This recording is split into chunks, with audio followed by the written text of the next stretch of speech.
What is up? Risk takers. Welcome to the Kill Pete strategy.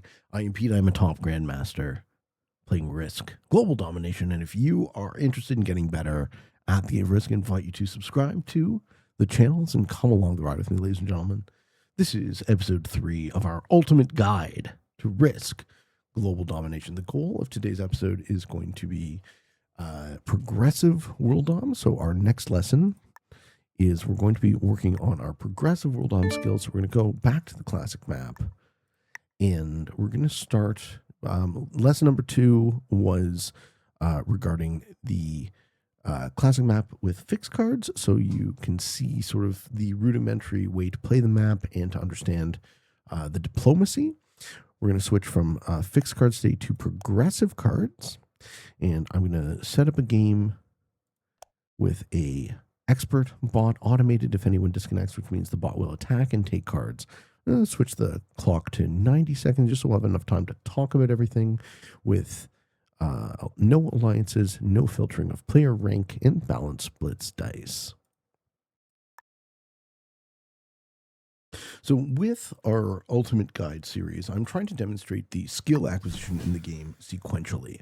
So if you haven't gone back to lesson number 1 and lesson number 2, the playlist for this entire series will be included in the end of the video and in the show notes. Lesson 1 deals more with the mechanics of the game. If you don't understand the rules, how can you understand the strategy? And lesson 2, having to do with classic fixed world dom, you have a sense of how to play classic map. Now, progressive changes it significantly. So the card type progresses. And what does that exactly mean? Well, the sets increase in value over time. So the first set that a player trades is worth 4, then 6, then 8, then 10, then 12, then 15, and then up by 5. So I'm in the ultimate seat. The second sequence, 20, 25, 30, 35, 40, 45. So I'm in the 15 and the 45 trade, assuming that the trading sequence does not get messed up. Being the last seat is probably a disadvantage in progressive world dom. We're going to have to kind of deal with the dregs of position, and we're going to hope that we get to exist in enough positions that we will be able to make kills when the time is right. This is the fundamental style of play that progressive world dom is. It is a hunter-killer style. You want to wait for the right moment that you can kill a player, take their cards, and recoup the value of that kill in turn. And I'll try and demonstrate how to do that. So on this board, being the last seat, I'm thinking about where I want to put my troops. Ideally, I want to be in 2 or 3 positions and hope to get lucky. We see red probably wants an African position. We see green and white in each other's way in Europe.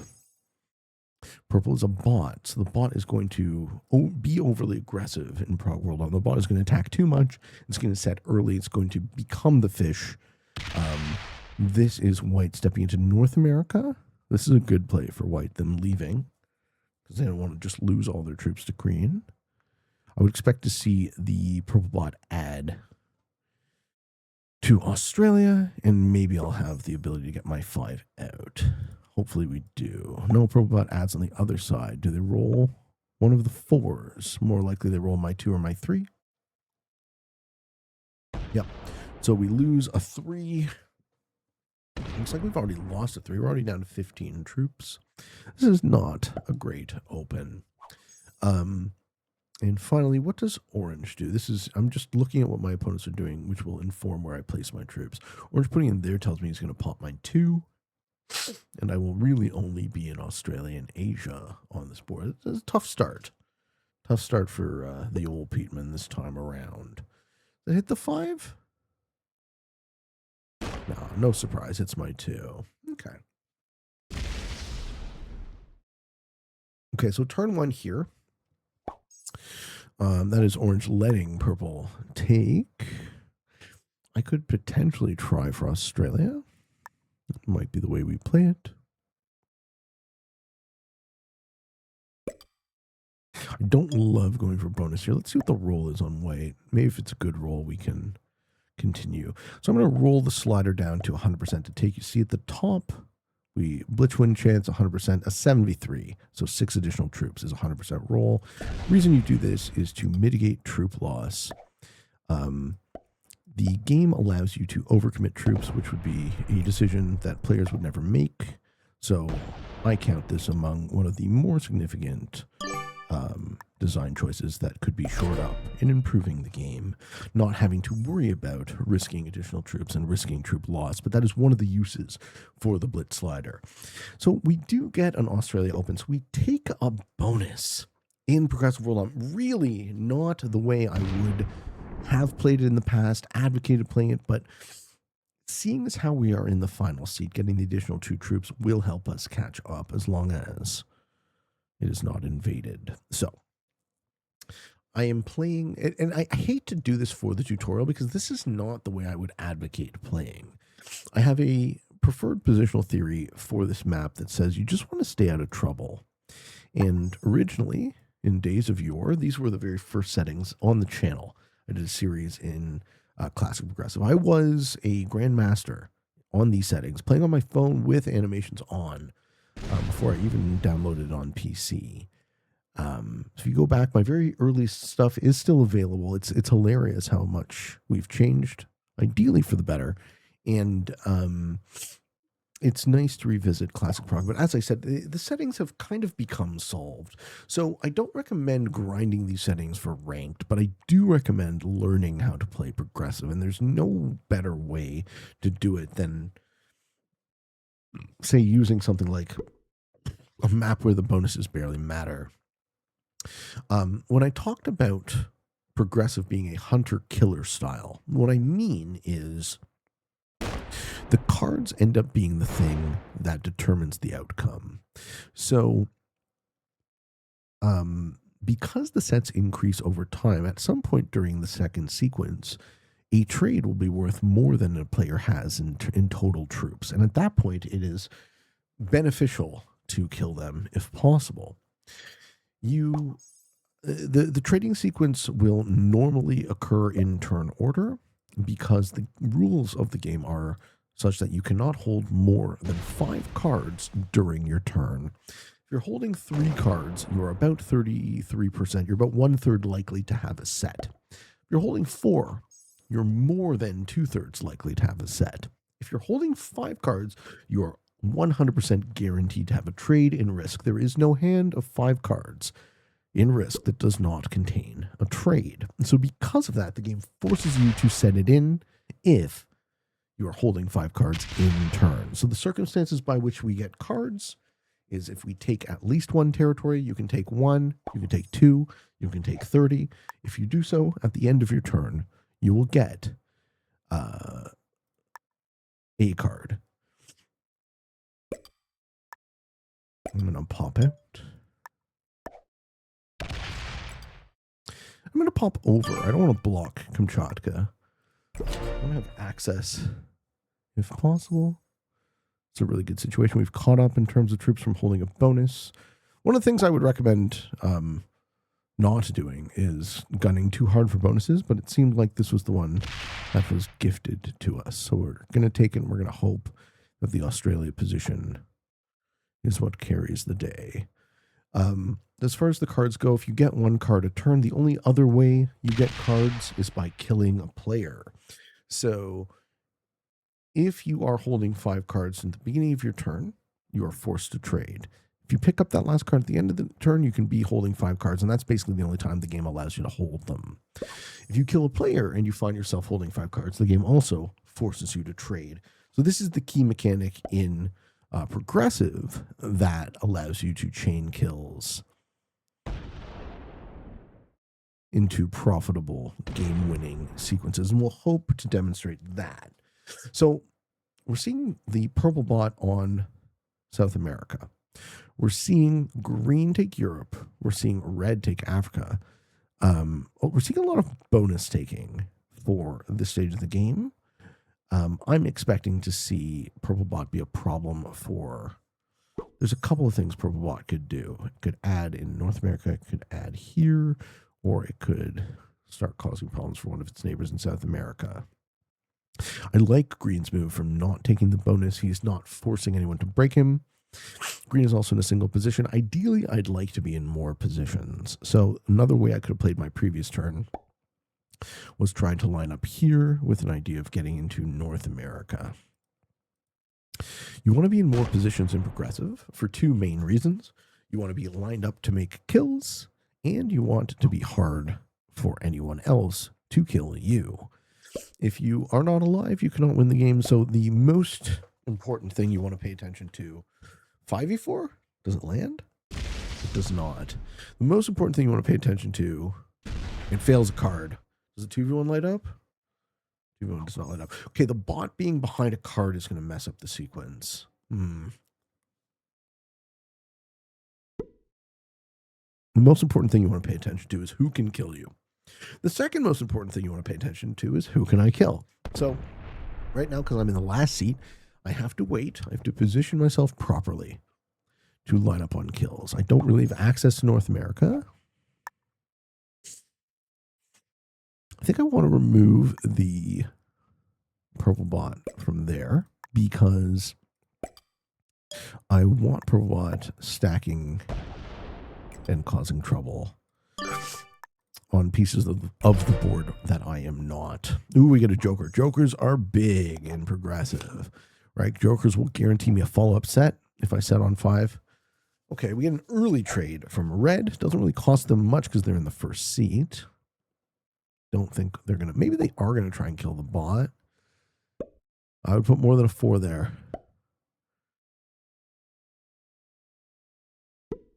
11. What's the 11 for? The 11 to attack me? No. Okay, we hit a white 2. And my 1. He's just going to move into himself.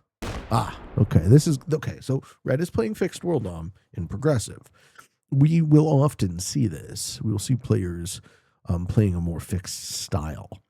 So the ideal way to play progressive world dom is to play multi-positional. Assuming everyone else is playing multi-positional, that means holding a bunch of different positions so that you can make those kills, as I said, and also so that you can mitigate the ability of anyone else to kill you. But in an environment where other players are playing bonuses, you probably want to take bonuses as well. So it's a sort of, it's an intersubjective problem whether or not it's going to end up being a bonus game. We don't get an early set from green. We don't get an early set from white. So white is playing a 2-position game. He's just trying to separate himself as much as possible. Yeah. Okay. We're seeing multiple attacks. This is really like... We're seeing a lot of fixed world dom style play. We might see a 10v10 roll here. Oh, no. Okay, so orange has just become the fish. What can I do about that? I really want to have access. Orange has a lucky set on 3, so he's not the fish. Does orange kill the bot here? I would think about it. Yeah, maybe he gets it. Orange getting the bot here would be good for orange. He'd still be kind of weak. Do we have cards? We have a Joker. I'm starting to consider the merits of killing orange. I'm not quite well enough lined up to do it, is the thing. But I could line myself up for it on a future turn.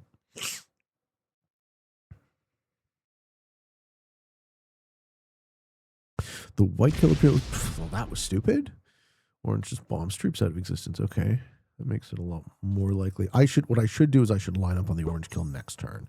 So the way we're going to do that is like this. We're going to take 1 hit on white, and then we're going to position our stack here. We're not going to worry about our bonus. If someone wants to come in and break us, they can, because I am going to ideally, orange might set on 4, but ideally try and set and kill him. So the way you want to sequence kills is if I'm holding 4 cards and I set, then I kill orange, who will be on 5 cards. That would, as I said, trigger a trade, and then I'd be able to recover the cost. So green also looks like they're getting attacked. We might be able to double kill on our turn. Oh, okay, red's just, yeah, red's not only is he playing fixed world dom, but red's playing bad neighbor fixed world dom. This is great. This game appears to be getting fed to us on a silver platter. Let's see what green and white and orange do. I figure green could be able to kill orange. Probably not. It's more likely that white goes for it. White appears to be well lined up for the orange kill. And if they do, green's not setting. The set is 8. So they would get the 8 and then the 10. Let's see if white takes the orange kill here. If I'm white, I set and kill orange, assuming I have cards. Maybe they don't. I'd love it if my 8 stack was better position, but we might just have the white kill here.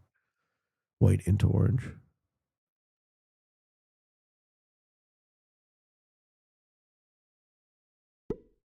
Yeah, I think we do.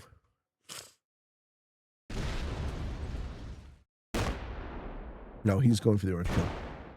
Okay. Do you fail that?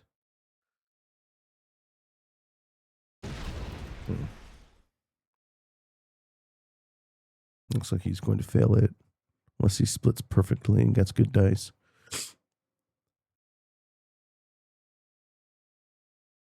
And then orange will probably have a set on 4 and kill white.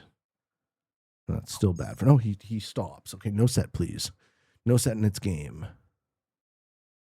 It is a set, and it's the 8. We don't lose white. Okay.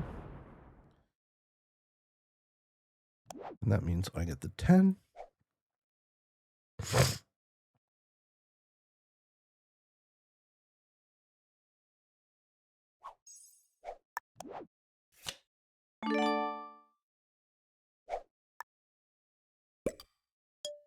So we're going to take out white.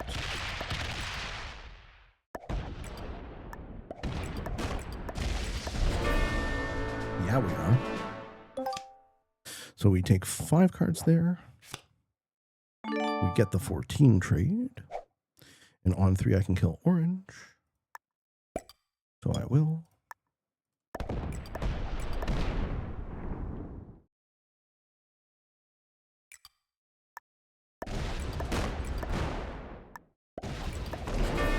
And then green's on 5. So we'll kill green. And they're all saying well played. That's a good game. That's a good game, my friends. And finally, we will finish the game with the red kill. If we get it. Oh, it was so close. Robbed. Highway robbery. Okay, so that was just dice. We lose on dice. Too bad. We had it too. We had it. Fuck. Should have been. Wasn't. Yeah. He laughs in my face. You're a gentleman, sir. Aren't you, General Negium? Fed the win for free from dice. Do we have cards? We have a joker, don't we? We do have a joker. Let's see if red, with his tongue sticky outy, can throw away a 1 game.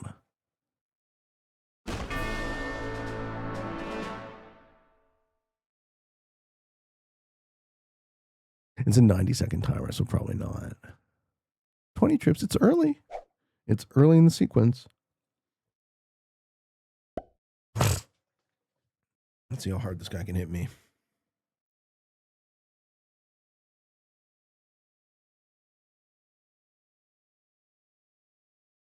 Well, he isn't moving very fast.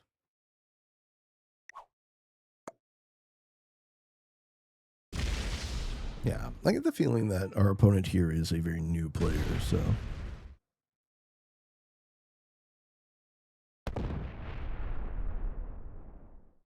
So there's still a tiny bit of hope. But it is tiny. Well, now he's closed himself from the Americas. Yeah, maybe this guy does throw away a 1 game. Oh no, he can attack off through the top line. No, he can't. No, there's no way. Going to Oz. Yeah, you going to Oz. Yeah, okay. Well, he's going to be on 5 cards. This battle grinds out for a bit. The 90-second timer is probably what does me in. So I'm not going to be able to generate enough troops to stop him. 25, Argentina, Brazil. Yeah, I don't know. 25 v 45. Let's see.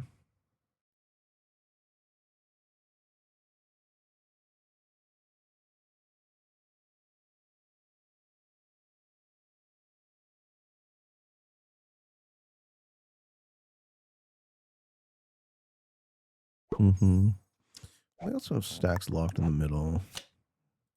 So you see how we have a +2 on either Brazil or Argentina? You see how it goes gray? You want to make sure that you put your +2 on the territory you want. So I don't want it on a locked territory. I want it on an open territory. So we're going to get our 27 troops. It's still just not enough, right? I have 52, maybe with good dice. Maybe with good dice and me splitting properly. Do we get good dice? We got bad dice before. Yeah, it's just not enough. But hey, that's the game we play, my friends. Okay, so he's about to put in a huge set. And this grind is going to last a while.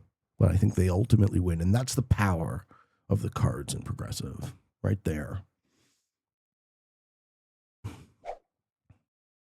So we're going to watch this guy very slowly kill me.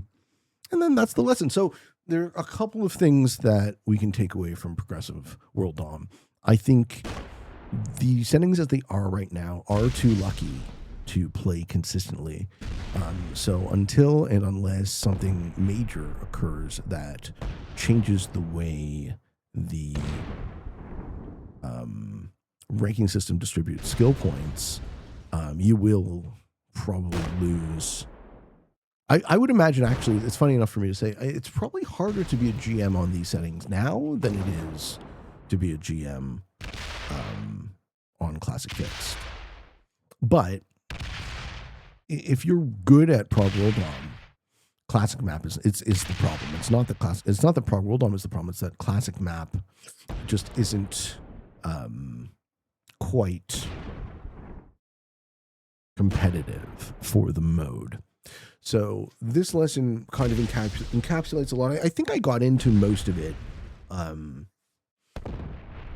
actually very happy with a lot of it. I'm a little sad that I had to play the Australia position, which sucks. I'm also sad that we lost on dice. I think it would have been a way more interesting video if we got normal luck and won. But that's okay, right? We can't win them all. So I will do what I can to stop this guy from killing me. And we just won't have it. So he gets me easily.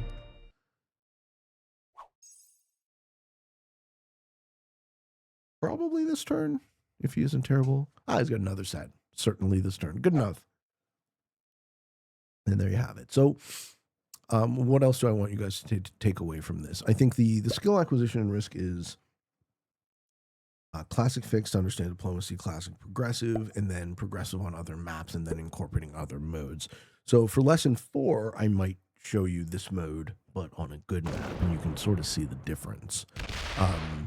I have an entire tier list for Prog World Dom where I looked at every single map in the game one by one, and I discussed the merits of them for the mode, so we can show a few of those. Yeah, and as always, I want to hear your questions about learning. I struggle to have perfect empathy with what it felt like to learn this game for the first time. So your questions are very valuable, and your feedback on the series is also very valuable. I want to know how I can help teach people this game that I love and bring more folks to the Risk community. So thank you for watching, my friends. And we defeated a master in white, a beginner in orange, an intermediate in green. And then we lost to a novice who was not gracious in defeat. Who was not gracious in victory. I am certainly the defeated. Folks, I hope you enjoyed. And as always, thank you so much for watching. If you're interested in getting better at the game of Risk, I invite you to subscribe to the channel and come along the ride with me. I have a daily show on YouTube on both Free Pete and the Kill Pete Strategy. We do a live stream on Twitch, and come on down to the Patreon for material support. I love you. Thank you. And for all of you on the path to world domination, good games and good luck.